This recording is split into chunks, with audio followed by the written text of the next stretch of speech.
Hello everyone, welcome to the digital learning platform. इस वीडियो में हम प्रेक्षो के बारे में बात करेंगे। प्रेक्षो का मतलब है प्रोडक्ट एक्सचेंज ऑफर। इसमें कस्टमर को अपने पुराने मोबाइल या लैपटॉप के बदले नए मोबाइल और लैपटॉप को एक्सचेंज करने की सुविधा दी जाती है। कस्टमर इसके लिए फ्लिपकार्ट के एप्लीकेशन या वेबसाइट से अपने प्रोडक्ट को एक्सचेंज करने और उसके साथ नए प्रोडक्ट को खरीदने का रिक्वेस्ट रीच करता है। हब में जब ये ऑर्डर रिसीव होता है तो इसे विश मास्टर को असाइन किया जाता है। विश मास्टर कस्टमर के डोर स्टेप पे पहुंचने के बाद कस्टमर के उपस्थिति में उनके एक्सचेंज प्रोडक्ट को फिल्डेक्स में दिए गए चेक्स के अनुसार री-इवेल्युएट करता है और इसके बाद इस प्रक्रिया को कंप्लीट करता है। चलिए इसे स्टेप बाय स्टेप समझते हैं। सबसे पहले मोबाइल के प्रेक्षो के बारे में समझते हैं। तो विश मास्टर कस्टमर के डोर स्टेप पे फिल्डेक्स को ओपन करता है और उसके सामने इस तरीके का इंटरफेस दिखाई देता है, जिसमें सबसे पहले वो वेरीफाई वाले बटन पे क्लिक करता है और क्लिक करने के बाद कस्टमर के फोन को वेरीफाई करता है। पहला जो चेक आता है वो है फोन स्विचिंग ऑन। कस्टमर के फोन को स्विच ऑफ करके स्विच ऑन करता है और ये देखता है कि फोन आसानी से बिना चार्जर को कनेक्ट किए स्विच ऑन हो रहा है और किसी भी तरीके का पैटर्न या पासवर्ड नहीं मांगा जा रहा है, इजीली वो ऑन हो जा रहा है। इसे पास करके आगे बढ़ता है तो यहाँ पे विकल्प आता है IMEI नंबर एंटर करने का। यहाँ पे कस्टमर का जो एक्सचेंज प्रोडक्ट होता है उसका IMEI नंबर एंटर करने से पहले कस्टमर के फोन में यांत्रा एप्लीकेशन को डाउनलोड करके और उसके फोन को डायग्नोस करना होता है। तो ये डायग्नोसिस की प्रक्रिया को कंप्लीट करने के बाद इस ऑप्शन में कस्टमर का फोन का जो IMEI नंबर है वो कंप्लीट इंटर करना होता है। कंप्लीट IMEI नंबर इंटर करने के बाद वैलिडेट IMEI नंबर वाले विकल्प को क्लिक करना होता है। जैसे ही वैलिडेट IMEI नंबर को क्लिक किया जाता है ये आगे बढ़ जाता है और इसके बाद यहां से वेरीफाई बटन को क्लिक करना होता है। वेरीफाई बटन को क्लिक करने के बाद यहाँ कस्टमर के फोन में जो IMEI नंबर दिख रहा है उसका पिक्चर अटैच करना होता है। तो अटैच पिक्चर पे जाने के बाद अटैच पिक्चर वाले विकल्प को क्लिक करके और कस्टमर के फोन में मौजूद इस IMEI नंबर के स्क्रीन को अच्छे से कैप्चर करना है। कैप्चर करने के बाद इसे नेक्स्ट करना होता है। कंटिन्यू करने के बाद आगे बढ़ेंगे। इसके बाद आता है ब्रांड नेम।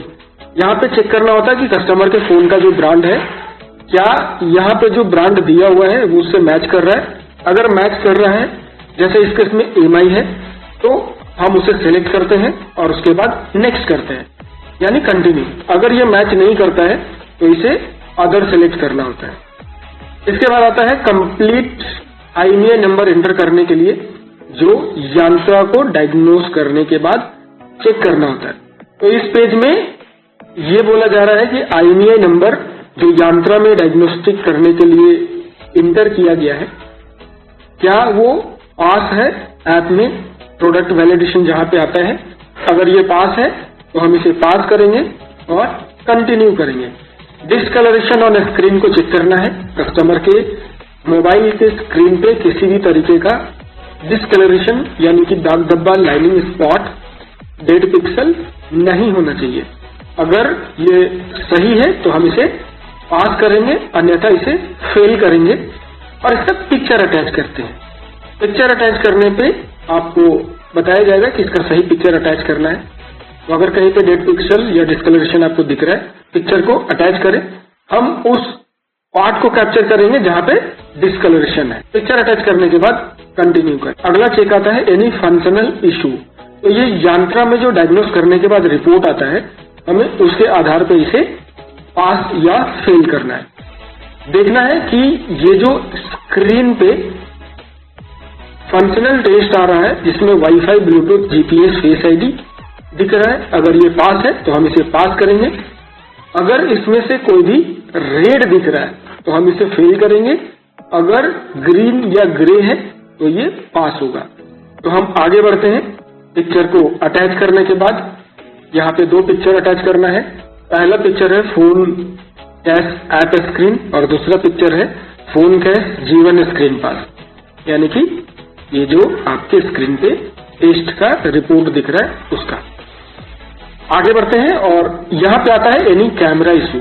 अगर कैमरा इशू में रेड दिख रहा है तो वो फेल होगा, अदरवाइज ये पास होगा।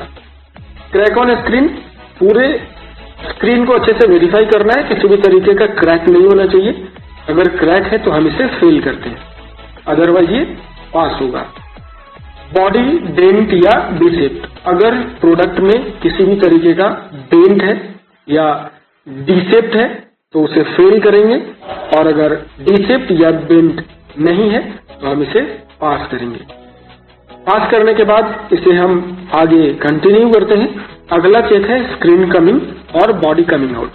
ध्यान से देखना है कि किसी भी जगह से फोन का स्क्रीन या बॉडी बाहर नहीं निकल रहा है। अगर वो दब रहा है और बाहर निकल रहा है तो इसका मतलब ये फेल है। अगर ऐसा नहीं है तो हम इसे पास करेंगे। नेक्स्ट चेक है क्रैक ऑन बॉडी।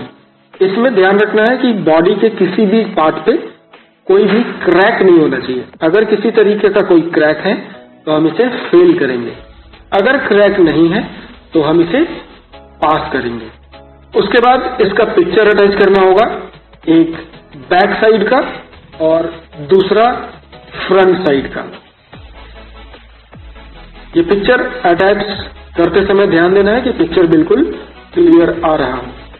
उसके बाद हम इसे कंटिन्यू करेंगे। कंटिन्यू करने के बाद आता है बॉडी पार्ट मिसिंग और डैमेज। ध्यान रखना है किसी भी तरीके का बॉडी पार्ट मिसिंग या डैमेज नहीं होना चाहिए। For example power button, volume button, home button, SIM tray, memory card slot, ऐसा कोई भी बॉडी पार्ट मिसिंग या डैमेज नहीं होना चाहिए। उसके बाद हम इसे पास करेंगे। अगर फेल है तो हम इसे फेल करेंगे और उस पार्टिकुलर फेल वाले जगह का पिक्चर बहुत ही क्लियरली अटैच करेंगे जिससे वो आसानी से विजिबल हो सके। इसके बाद हम इसे कंटिन्यू करेंगे। कंटिन्यू करने के बाद नेक्स्ट आ रहा है बॉक्स एंड चार्जर प्रेजेंट। अगर कस्टमर अपने प्रोडक्ट का ब्रांड बॉक्स और चार्जर आपको दे रहा है जो सही कंडीशन में है और उसी फोन का है तो आप इसे पास करेंगे। अगर नहीं दे रहा है या फिर वो सही अवस्था में नहीं है तो आप उसे फेल करिए। ध्यान रहे आपको बॉक्स और चार्जर दोनों कलेक्ट करना है। अगर दोनों में से कोई एक भी फेल हो रहा है तो आप ये फेल करेंगे और ना तो बॉक्स उठाएंगे और ना ही चार्जर उठाएंगे। और यहाँ पे एक चेक आ रहा है पैटर्न लॉक रिमूव्ड। कस्टमर के फोन पे किसी भी तरीके का password, pin, pattern, face lock नहीं होना चाहिए। आप इसके लिए फोन के स्क्रीन को बंद करके दोबारा से चालू करें, आपको दिख जाएगा। अगर किसी तरीके का पैटर्न पासवर्ड नहीं होगा तो इजीली आप उसे ओपन कर पाएंगे। अगर ऐसा है तो आप इसे पास करें और कंटिन्यू करें। अब आता है यहाँ पे चेक पॉइंट का समरी।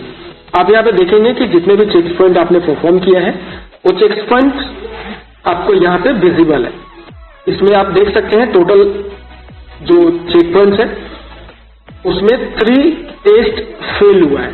जो टेस्ट फेल हुआ है आप यहाँ पे रिजल्ट में देखेंगे वो डिसलाइक का बटन आ रहा है रेड कलर से, और जो पास हुआ है वो लाइक वाला बटन आ रहा है ग्रीन कलर से।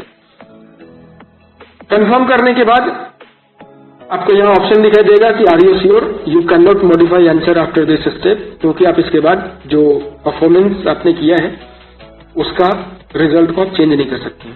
अगर आपको चेंज करने की जरूरत है, कोई चेक पॉइंट्स को दोबारा वेरीफाई करने की जरूरत है तो आप बैक जाके वेरीफाई करके उसे चेंज कर सकते हैं। अगर ये कंफर्म है तो आप इसे यस एंड कंटिन्यू पे क्लिक करिए, आगे बढ़ जाइए।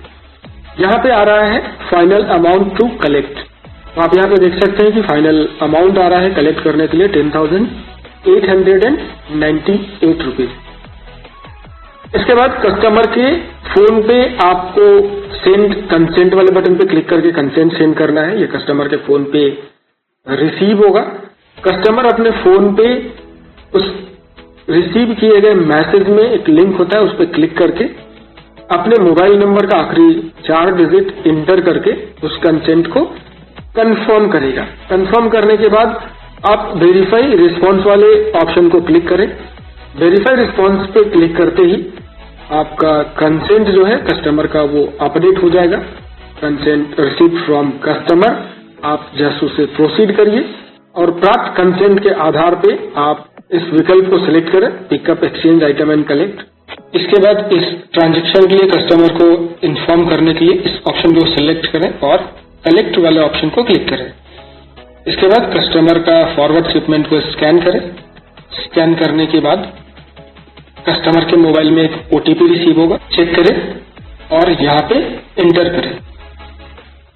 OTP एंटर करते ही आपको पेमेंट का ऑप्शन दिखाई देगा। आप यहाँ से किसी भी एक पेमेंट मोड से पेमेंट को रिसीव करें और इस प्रोसेस को कंप्लीट करें। अगर कस्टमर एक्सचेंज वाले कंसेंट को रिजेक्ट कर देता है तो विशमास्टर के फिल्डेक्स में वेरीफाई करने पर यह ऑप्शन आएगा। पहला होगा रिसेंड कंसेंट फॉर्म, दूसरा detach exchange item and collect और तीसरा कैंसिल कंप्लीट ऑर्डर। अगर कस्टमर ने गलती से कंसेंट को रिजेक्ट कर दिया है तो विशमास्टर रिसेंड कंसेंट फॉर्म को क्लिक करके और दोबारा से कंसेंट को सेंड कर सकता है। इसमें कस्टमर अपना डिसीजन चेंज कर सकता है। अगर कस्टमर डिटैच करना चाहते हैं तो डिटैच वाले विकल्प के साथ आगे बढ़े। अगर कस्टमर पूरे ऑर्डर को कैंसिल करना चाहते हैं तो कैंसिल कंप्लीट ऑर्डर को सिलेक्ट करके आगे प्रोसीड करें। तो अभी हमने मोबाइल प्रेक्सो के बारे में बात किया। अगले सेक्शन में हम लैपटॉप प्रेक्सो के बारे में बात करेंगे। Keep learning. Thank you.